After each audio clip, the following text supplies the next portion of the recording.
Good morning, Amma. Good morning, ma'am.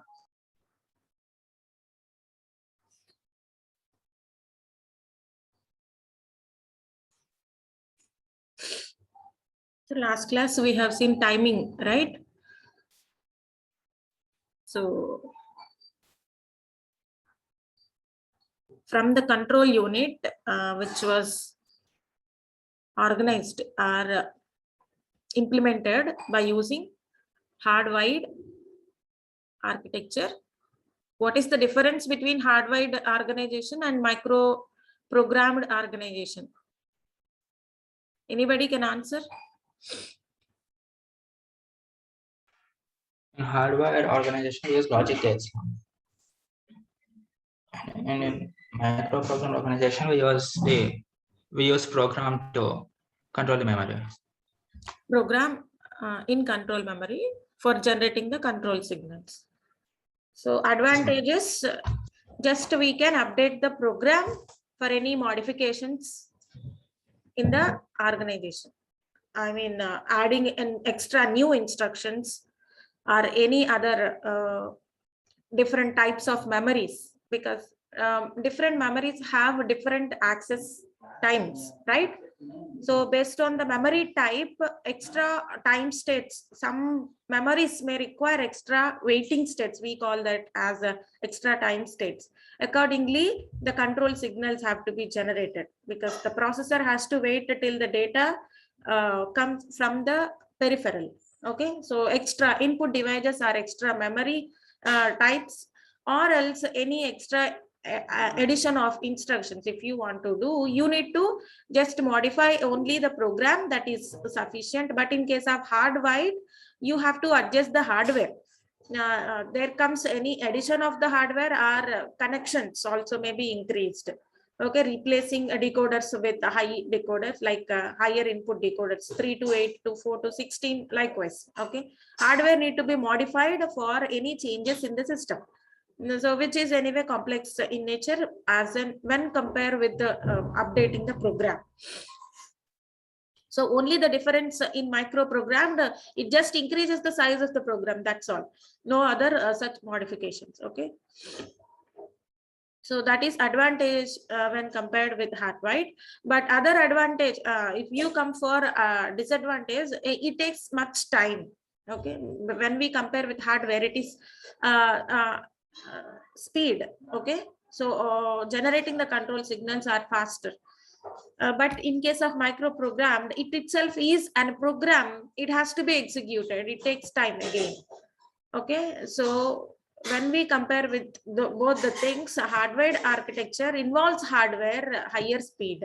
Any case, any instant, when anything, if you want to implement it in hardware, if you have implemented in hardware, which is faster when compared with the software. Okay.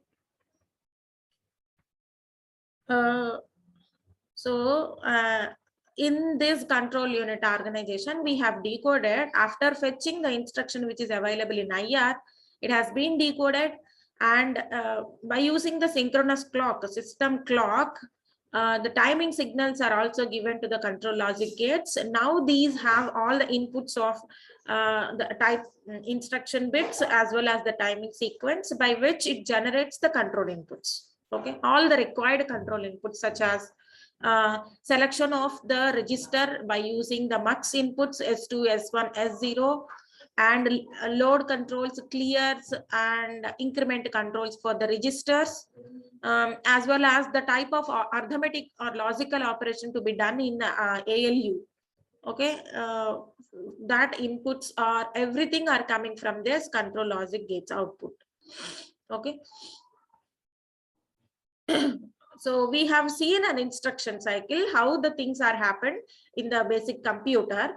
So initially the sequence counter is 0, which is a 4/16 decoder we have used.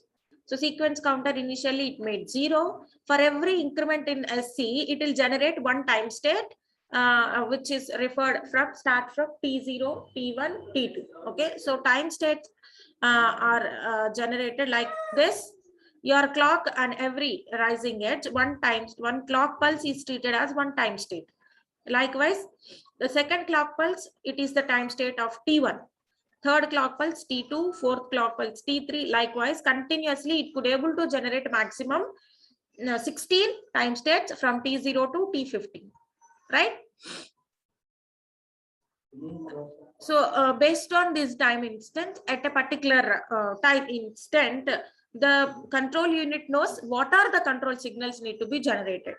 Okay, so accordingly, every control sequence is followed by a particular time sequence. It combines with a particular time sequence. So coming to the instruction cycle, so which starts from always at T0 time instant 0, which start with the first basic operation is the fetch. Fetch operation is nothing but reading an instruction code from memory. Okay, so address of the memory is available in program counter PC, right? So from a PC, whatever is the address, at that particular address location, you will be having your instruction code, because PC refers to program memory. The instruction code has to be copied into the instruction register IR. That is what the fetch operation. But for the memory, as per the common bus system, only the address register is connected to the memory, but not the PC. So the first operation is contents of PC have to be transferred to AR. That is the first micro operation you have to do for fetching. Okay. So contents of PC are transferred to AR. This can be done via common bus. So you require one clock cycle time instant for reading the contents of PC and placing it onto common bus, and then copying the contents available on the common bus onto AR address register. Okay. So to do this micro operation, to do this micro operation, first PC has to be selected. To select the PC, the control signals are S2, S1, S0. The control signals are 0, 1, 0. Okay, so this is 2. 2 is the code for PC. If you observe the common bus system, it is very clear. For selecting PC, you have to select the lines 0, 1, 0. Okay, on the mux. So it selects PC, the contents of PC are placed onto the common bus. See, common bus is capable of holding 16-bit contents, but PC is just 12-bit width as per our example, which is taking only 12-bit memory. Okay, so most significant 4 bits, whatever are there, they are supposed to be 0 and it places the contents. Only 12 bits are affected. Remaining most 4 bits are assumed to be 0. And this 16-bit data is accepted, need to be accepted only by AR register, which is of again 12-bit width. So the load control signal of AR have to be activated. Okay, so during T0 state, S1 should be 1, remaining S2 and S0 should be 0, so that PC is now is ready for placing its data, and that data is accepted by AR by activating its load control signal. Okay, so this time instant is explained with the help of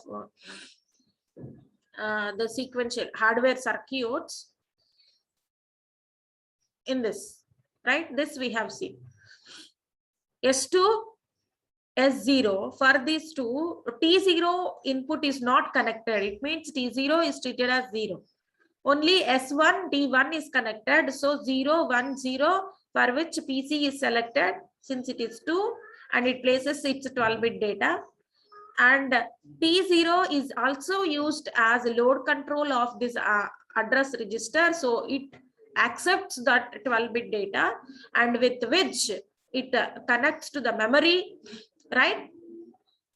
Okay, so from memory, after transferring PC contents to AR, whatever are the contents available in AR, okay, so address available in AR, that particular 16-bit instruction code should be copied into IR register. So the micro operation here, the next micro operation here is, so the memory contents available in the address register 12 bits of AR, this has to be copied onto instruction register. This has to be done in the next time state, which is nothing but T1. Okay. Right. So while transferring this, while doing this, the contents of PC can also be incremented. Okay, PC can also be incremented to point to the next instruction. So PC equal PC plus 1. This can be done in the same cycle where the memory transfer is happened. Okay, so to perform this operation, what are the control signals you have to generate, right? So memory contents need to be placed onto 16-bit bus. So memory has to be selected. So for selecting the memory, the switch lines all should be 1. Okay, so these all should be 1 in the T1 state. So T1, whenever it is 1, the memory has to be selected. So T1 is connected to all the selected lines. Since for S1 already T0, so S1 will be 1 either in T0 state or in T1 state. So we have connected an OR gate, right? So it will select now memory, and whatever at this address location, whatever is the 16-bit data, that it has to place onto the common bus only when the read control signal is activated. Okay, so memory requires a read control and write control to perform read or write operations. So read operation is done in the T1 instance. So T1 is also connected as a memory read control. Whenever it is 1, memory read operation is done. Okay, so it places the 16-bit instruction code, and it has to be accepted by the IR register only when the load control of that IR have to be activated in the T1 state. So the same T1 is used again as a load control of IR register. And for the next micro operation, which is PC is increment operation. So in the T1 state itself, you can do to increment this PC contents. You don't require the common bus access, so you can implement the same in parallel with this IR loading. Okay, so just use T1 as another increment control for PC, so which the contents of PC are incremented. So this T0 and T1 combinedly time states need for fetch operation. This is the hardware organization for fetch. Next, coming to decode. See, once the fetch is finished, the 16-bit instruction code is available in IR, right? So from the IR, the decoding starts, right? So decoding means IR has 3 fields basically. I bit, most significant bit, after that followed by opcode field, after that followed by 12-bit field. Okay, 12-bit address field, and these 3-bit fields have their own definitions based on the type of instructions, right?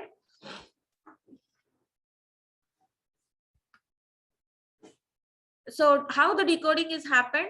In the decoding, for a decode operation, you require a 3 to 8 decoder, which decodes the 3 bits of your opcode, which are 12, 13, and 14. Okay, this is what the decoding circuitry. So from the IR, whichever you have the 16 bits, the 3 bits, 14, 13, 12 bits are given to a 3 to 8 decoder, which gives us 8 possible outputs, D0 to D7. Okay, out of which D7, if this D7 input is output is 1, it means the 3 bits are 1, 1, 1. If the 3 bits are 1, 1, 1, the type of instruction is not a memory reference. Okay, so it is not a memory reference. So this next subsequent 12 bits have its own definition. Okay, if the output of the decoder is not D7, any other output from D0 to D6, it refers to memory reference instruction, and the 12 bits whatever are there in IR, these has to transfer to address register, since it refers to address of the second operand. Okay, address of the second reference operand. So there is 12 bits are refers to address of your data memory, which has to be placed into your address register. That has to be done if 12, 13, 14 bits are not D7. Okay, and whether these 12 bits are directly referring for data in the memory or else indirectly referring, that is again based on the I bit. Okay, so accordingly, the 12 bits are copied into AR, or else it will refer for the memory for the next or actual effective address where your operand exists. If it is D7, the most significant 15-bit distinguishes whether it is register or IO operation. Okay, so this combines the total instruction cycle, so which includes T0 and T1. They specify the fetch operation, and T2, the T2 states, this specifies decode operation, and finally T3. T3 followed by any other extra cycles you may require to complete the operation. After T3, this gives you the execute cycle. So combinedly, the instruction cycle is fetch, decode, and execute states, right? So let us see how the decoding is happened here. So as I mentioned, the D7 bit of 3 to 8 decoder is first verified whether it is 1 or 0. If it is 1, it means the code is D7 dash. D7 dash. This is D7 dash. Okay. And based on the most significant bit I, it concludes whether it is indirect address or direct address. If I is 0, it is direct address. It has to go by this path. If I is 1, it is indirect address. It has to calculate the actual effective address in which you have the operand. Okay. So actual effective address is whatever is the address AR contents available in IR, those IR least 12 bits are copied into AR. That was done in T2 state. Okay. So during T3, again, it refers when memory access is happened for the actual effective address calculation. Okay. So it is nothing but memory indirect addressing mode. This type of addressing mode we call memory indirect addressing mode. Okay. Addressing mode is nothing but the way in which you are specifying the address of the operand is called the addressing mode. Okay, so you are here, you are specifying the address of operand in a memory location, right? Address of the operand in a memory location. Okay, not directly directly the address of operand is directly not specified in the instruction. It is placed in a memory location, and that particular address is used in the instruction. Indirectly, we are saying what is the address of the memory location. Okay, so it first reads that address and then proceed for the execution. Okay, if it is register, your I will be 0 for register, or I will be 1 for IO. Okay, as and when you have I as 0, this path is proceeds for D7 and I dash. So D7 and I dash is the common control inputs you require to enter into register execution. Okay, execution of the register reference, right? For IO reference, it is D7 and capital I. Both are active high. So then it will execute IO instruction. Okay. So after entering into this T3 state, if you start with register, how the register reference instructions are executed. Okay. So after enter into this state, based on the opcode, where is the opcode? The remaining 12 bits, those are now specifies the opcode. Okay. So based on the remaining 12 bits, the CPU decodes what is the operation to be performed. Okay, so let us see the execution of register reference instruction. So we know in a T3 state, the common control signal is D7. D7 should be all ones and I dash should be 0, and it should happen in T3 state. Okay, so in T3 state, this should be 1. Okay, so we are saving it into a variable which is called R. Okay, and Next, remaining 12 bits available in IR, 0 to 11 bits, this specifies the operation. Okay, so 12 bits we have. Out of these 12 bit, one particular different operation is we have indicated based on the type of opcode. Okay, so as we know, we have 12 bits, so that I can indicate 2 power 12 different operations. Okay, so you can use 2 power 12 different operations, you can specify, but they are based on the required, because it is a register reference, we have basic operational register is the accumulator, right? So on which how many operations you can do, that many we have implemented here. And also, as we have 12 bits, the opcode is given in such a way that facilitates easy decoding. Okay, so that the decoder circuitry available in the CPU can easily recognize what is the operation it can perform. Accordingly, the possible 12 combinations are chosen. Okay, excuse me, 1 minute.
Please, students, wait for 5 minutes.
Sorry, Amma.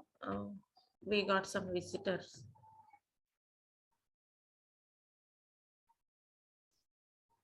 Okay. So this is a register reference instructions.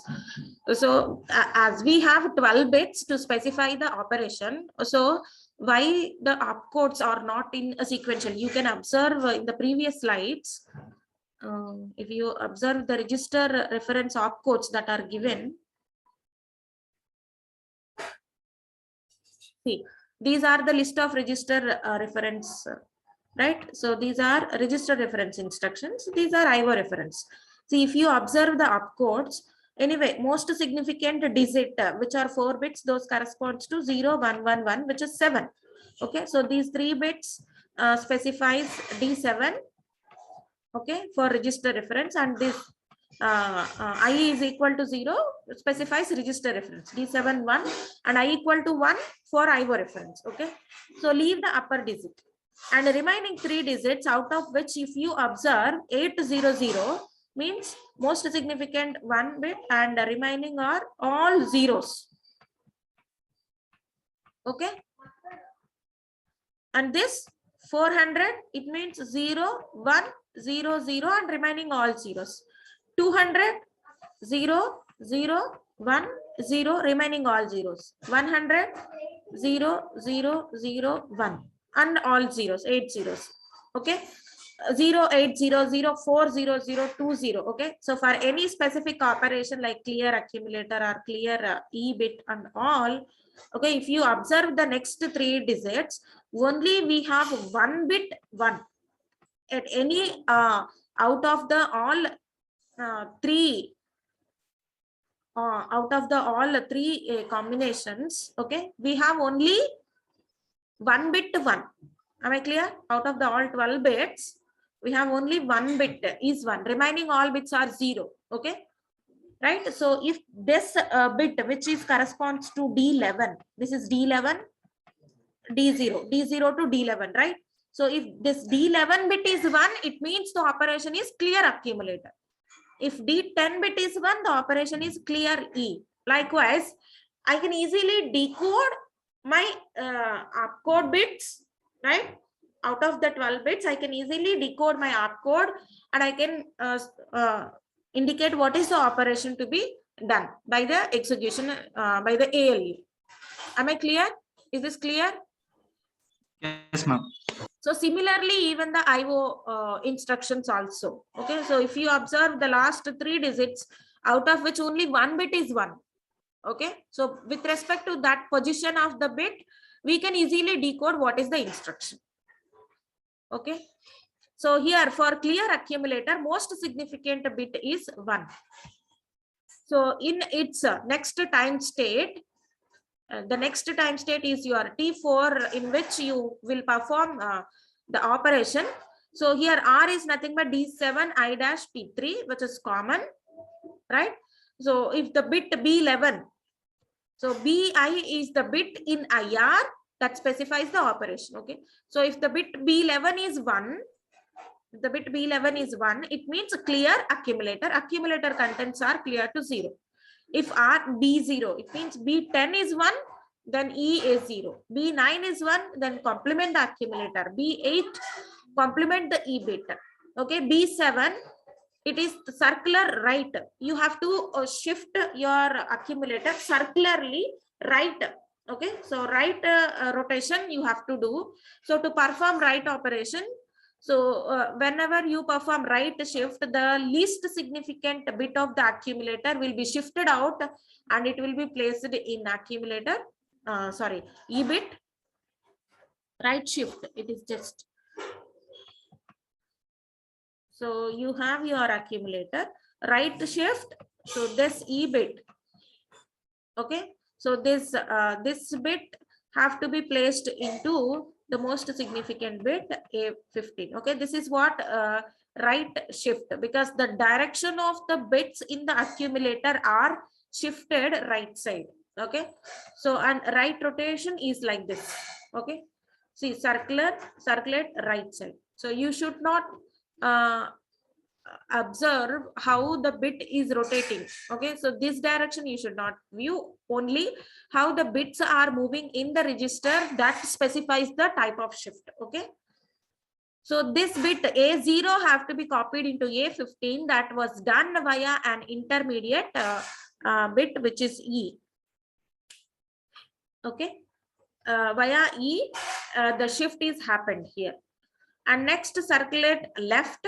So which is similar, of course. So in both the cases, another bit is involved, that is E. Actually, if A is of a 16-bit width, including E, the circular shift is happened. So these two are actually 17 bits shifts. Okay, 17-bit circular shifts, because E also involved in rotation. And next increment based on B5, B4, B3, B2, B1 and B0, the type of operations are here. Okay. Increment accumulator, just the contents of accumulator are incremented by 1. And SPA means skip if positive. Skip if positive. What is positive here means, so till now here we are not included as one register that refers to flags. We have only one flag bit, that is extra flag, extra carry, which is E. Apart from this, we don't have extra any carry bits at the common or basic computer. Okay, so skip if positive means it checks only the contents of the accumulator, whether it is positive result or negative result. Okay, so accumulator most significant bit, if it is 0, it means it is positive. It skip means only one instruction will be skipped. Okay, so how the one instruction is skipped? By incrementing the contents of PC by 1, it will skip one instruction. See, we have series of instructions in my memory. If my PC is at this position, at the time of fetching this instruction, the PC is incremented to point to the next instruction. Okay, so at the time of execution of that instruction, if it is escape P, right? So if it is SPA, skip if positive. Okay, so if the accumulator most significant bit is 0, it means the accumulator contents are positive, so it will skip this next instruction. Okay, since already PC is pointed here, again one more time the PC is incremented, so that this particular instruction will be skipped. It is not given for execution. Okay, so this way you will be executing skip if positive. Similarly, skip if negative. Skip if accumulator is 0. Skip if E is equal to 0 and halt the computer. So it start stop flip flop, whichever is there, that is set to 0, so that processor will not do anything. Okay, so it stops supplying the clock pulses. It won't perform anything. Okay, so that is about the register reference instructions. Similarly, IO reference instructions. Okay, we'll see IO. Okay. Okay, so for IO, I have to talk about the registers. So before that, we'll see memory reference instructions. So for memory reference, what is the basic control inputs? D7. For memory reference, D7 should not be there. So D7 dash. Remaining any other data outputs, it can be D0 to D6. Okay, so D7 dash, and then your I bit. Okay, so based on the I bit, whether it is direct address or indirect address. Okay, so that thing.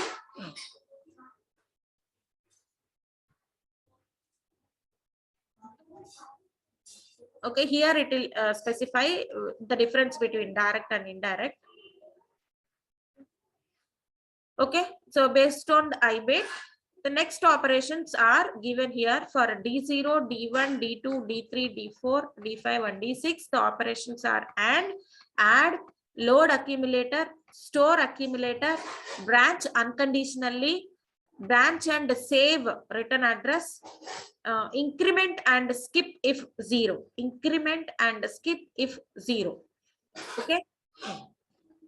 So AND operation, if you observe, it is logical AND operation, accumulator contents, and then, okay, so whatever is the memory contents at the address register.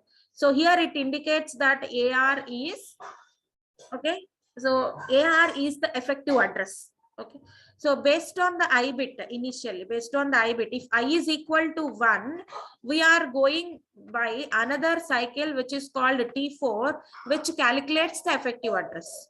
Okay, so this AR is loaded with one more memory read operation, that actually holds the effective address. This is done previously in the T4 state.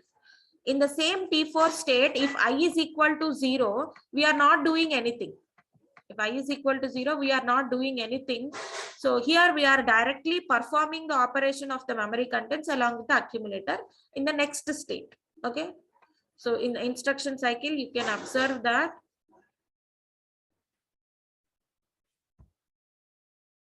See, if I is equal to 1, sorry, in T3 state. So till here T2, in T3 state, if I is equal to 1, one memory read is doing. In the next state, nothing is doing. After this, the execution is proceeded. Okay.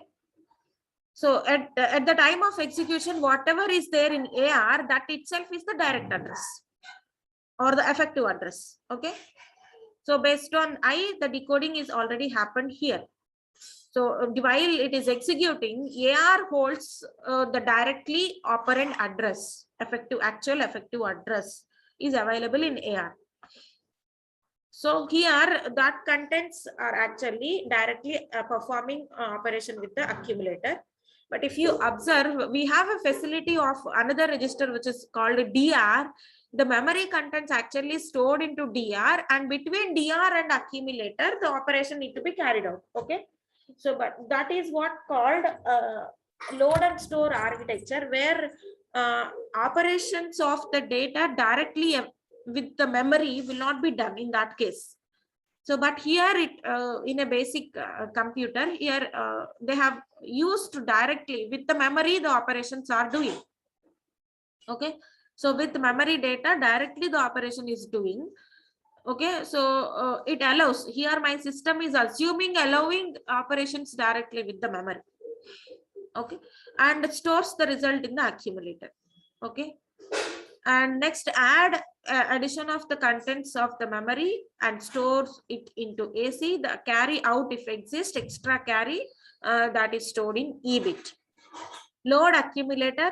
So memory contents are copied into accumulator. Store accumulator, memory contents are updated with the contents of accumulator. And branch unconditionally. Branch unconditionally. See, this is a control transfer instruction. See, if you have your IR code, in your IR code, if your opcode, these are 3 bits, if this opcode, if this is D4, the remaining 12 bits specifies the address. Okay, because the opcode here is branch unconditionally, it is a control transfer instruction, right? So it is a control transfer instruction. It is not a what I call a sequential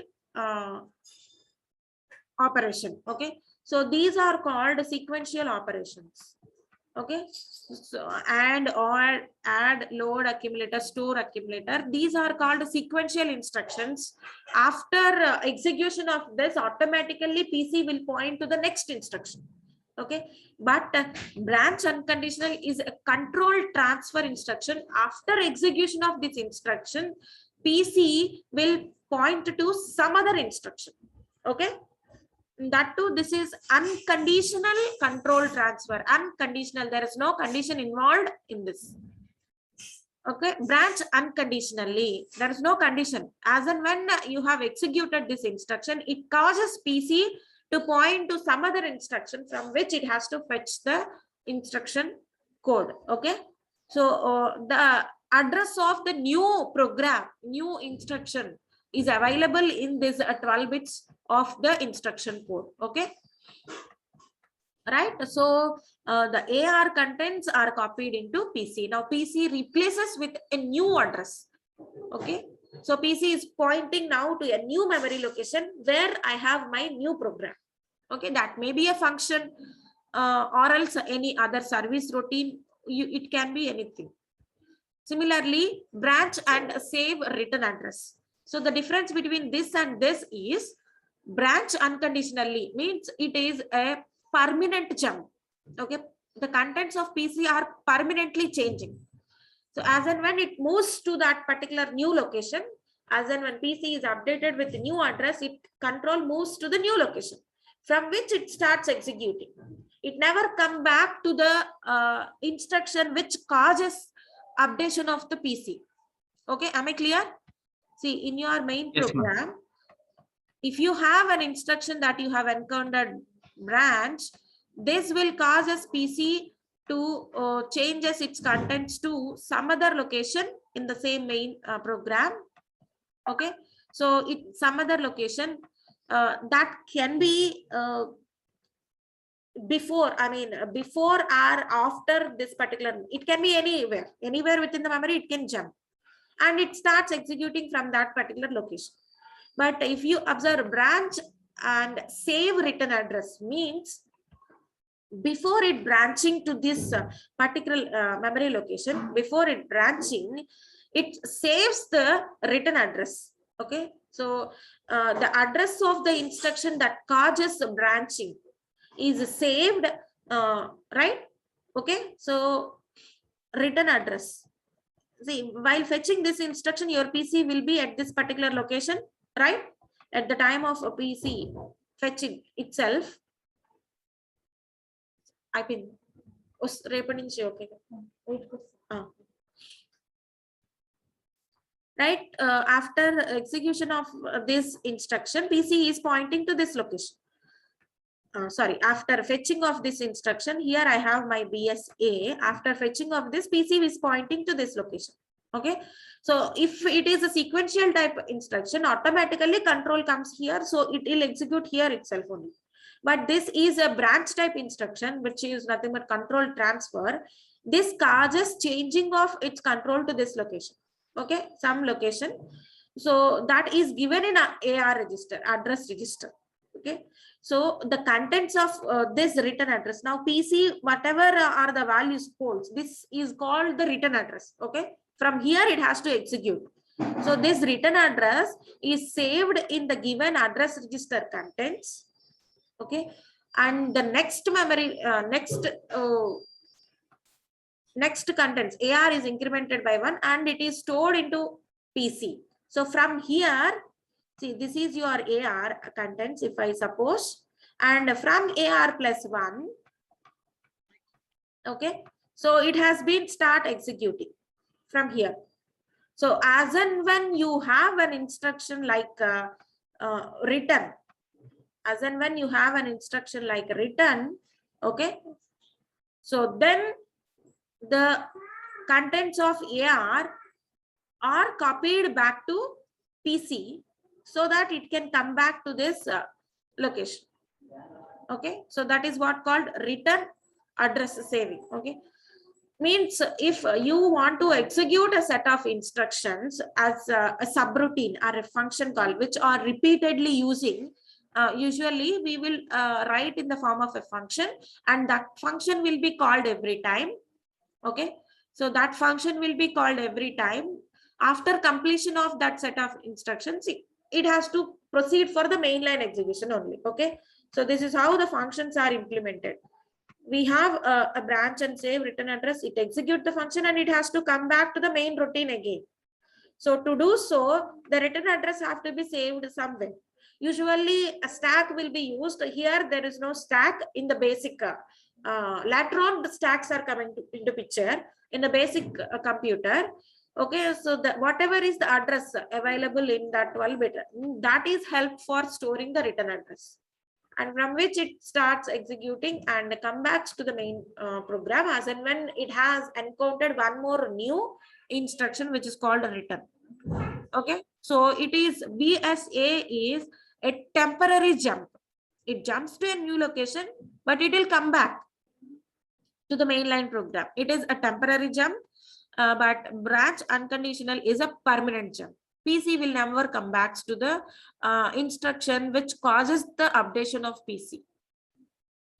And next opcode is ISZ instruction skip if 0, right?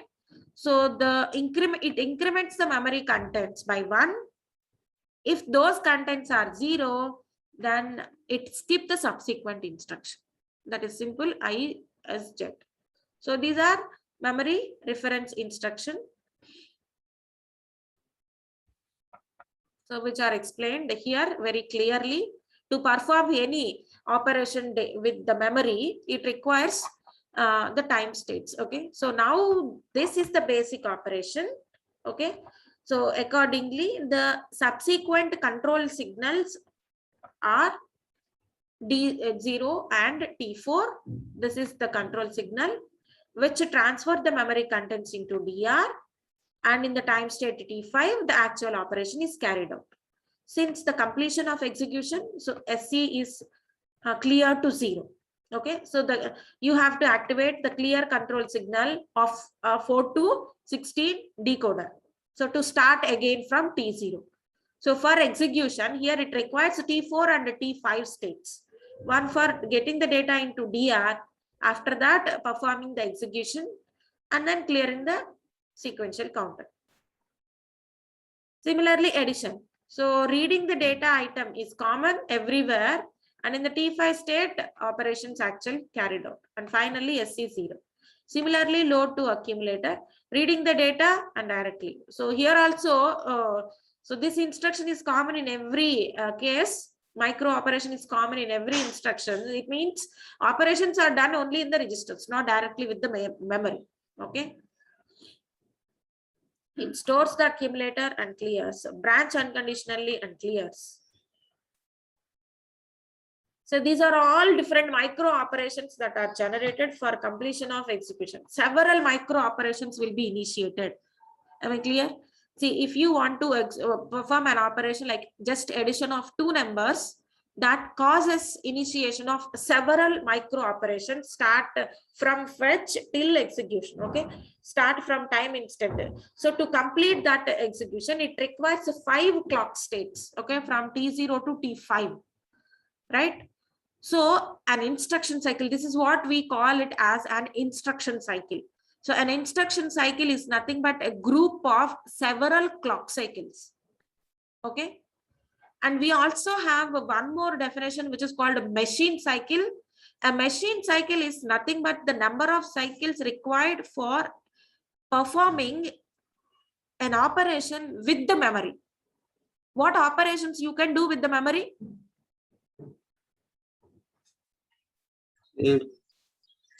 Yes. What are the operations that we can do with memory? Read memory, fetch. Memory read, memory write. Either of the two you can do. Okay. So to perform a memory read or memory write, how many number of clock cycles you require? That is what called a machine cycle. Okay.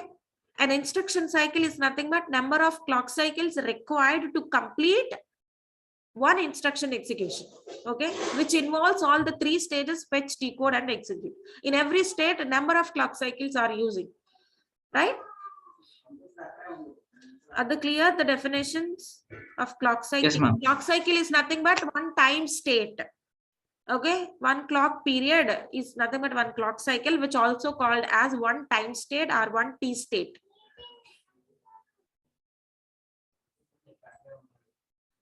Next, branch and save return address. See, this example is very much helpful for understanding BSA instruction.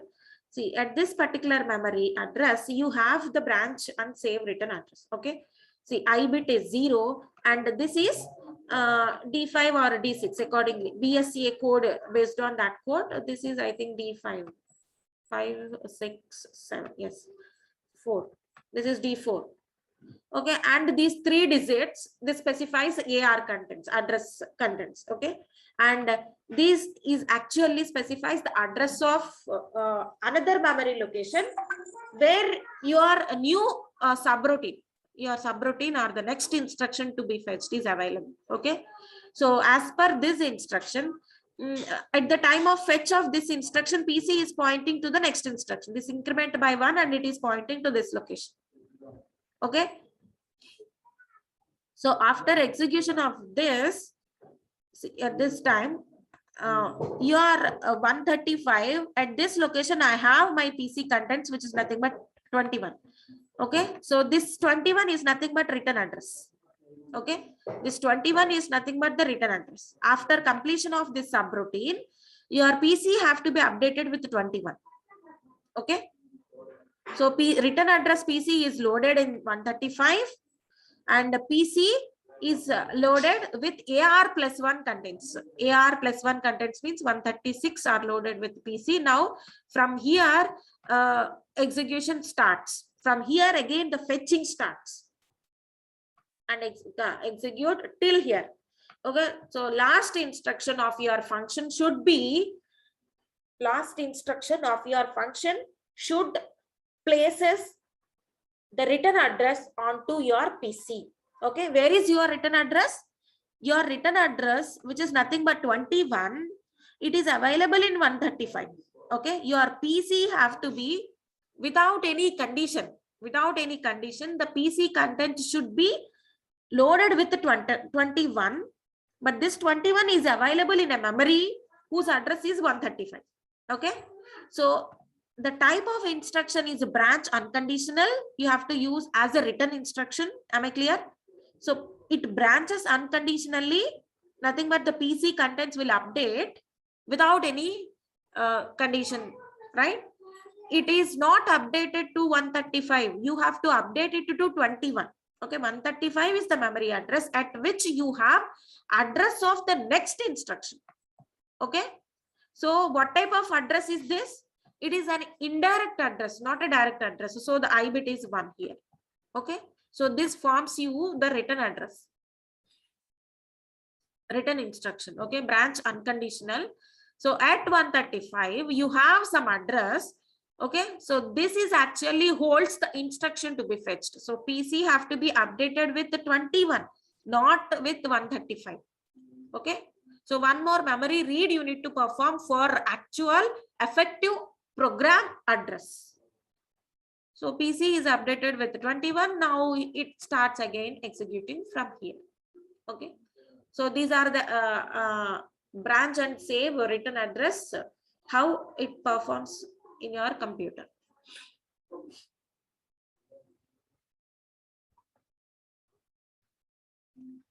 So this is a simple flowchart that explains memory reference instructions. So these are the different opcodes D0, D1, D2, D3. These are simple where they directly uses the memory contents as because these are sequential type instructions. Okay, so these are sequential type instructions which operates the 12 bits. They refers to data, address of the data item. Okay, so one of the type state is used for reading the memory data into the data register and then proceed for execution in the next subsequent time state T5. So with this, the sequence counter is cleared, the operation is finished. If my memory reference instruction is related to a program or a control transfer type, these are sequential type and these are control transfer type instructions where the contents of PC will be updated with the 12 bits. Okay, so it is branch unconditional. If branch return address means this is how it is done. These are the two time state it has to be done. And increment and skip 0, this is how it is done. Okay. So this is execution of memory reference instructions.